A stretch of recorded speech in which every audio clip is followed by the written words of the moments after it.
become a honorary member of Charity Club in San Francisco, San del Sur, and advocator of financial management, literacy, also a Paul Harris Fellowship Donator sa Rotary International.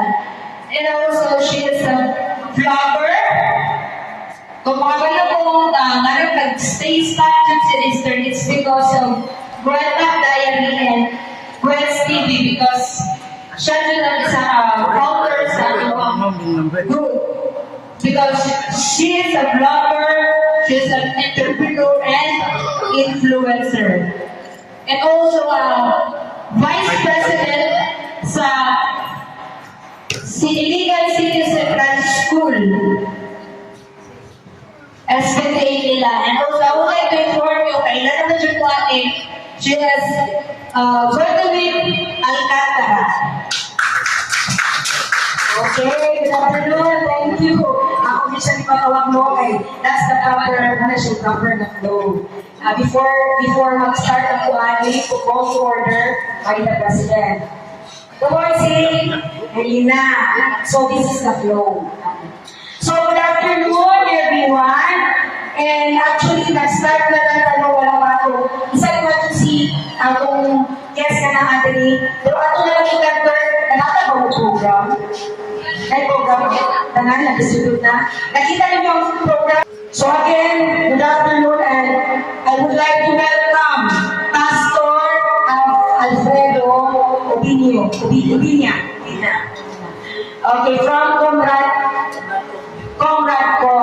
Okay. So si Sir Pala natin na guest. So ako na lang i-twist ang ating program, Sir. Para okay. Eh, naman po ito ang mga youth. Okay, each of them. And then, good afternoon, mga new faces here. Mga new faces in this organization.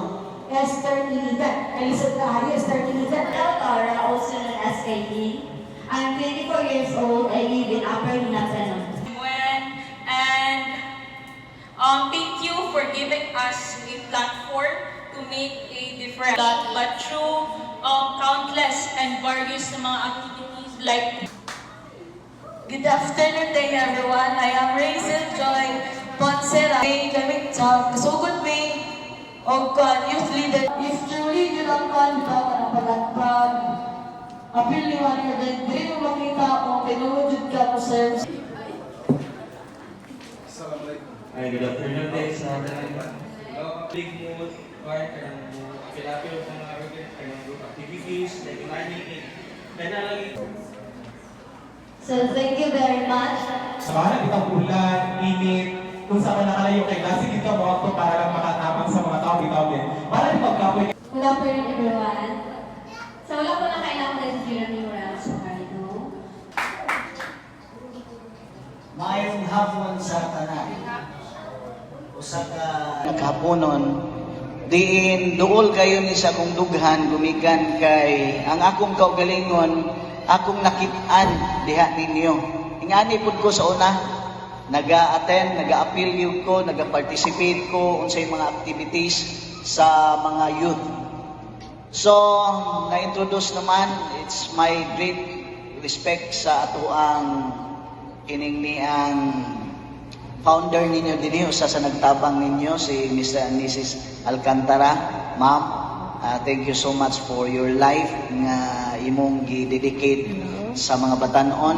Sa Ginoo, nakuha ko niya ang taudi sa kalisod. Sa Ginoo, nakuha ko niya ang taudi sa kalisod. In the lives of others. And contributing to the success and growth of Eastern Iligan.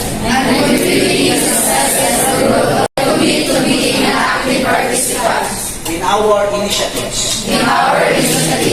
Promoting the well-being, compassion. Moto gina-encourage mo niya, sige na ka, upan ba? Kunya ako, ulan, init, may assist yung ko niya ka ng lako. Naragyan ko sa yung side, may ayaw ko balaka. Pero ko mawala. Friends, wala niyo kung stay sa community. This is a motivational speaker. This is a motivational speech. I would like all of you to listen. Two sides in my personality. So I always ask myself, how how can I always motivate a youth like me? So first, probably still as youth, probably I consider myself still belong to old generations and still belong to the young generation. I always have. Pwede ba? Pakpak! Wala na nalingaw. Na-focus na kaon. Ang pagkaklo, your name? Have been elected, appointed as, state your position of expert and legal. Sige lang. My position. And will do to the best of my ability. To preserve. Protect and defend the mission and values of our organization. Always ang punta na pinakagwapo. Kaya naman yung mga gwapo dali mo. Nagiging mga gwapo. Otro, gwapo. Si Pastor Bina, si Ma'am Alay sa Pakandaman. And also, takot tayong thank you kay Ma'am Gwen na masaya din mo. Ebitan ko, grabe akong pasalamat kay Ma'am Gwen sa support niya sa kanilang grupo. And naduga na to ang mga ipanghatag na motivation sa itong mga speaker karon una. Ako lang ang dumagan. Ako lang story gamay nga na ako diri sa matubangan karon. Sige, kinati. Nag-mention si Ma'am Alex kanina regarding education and discovery.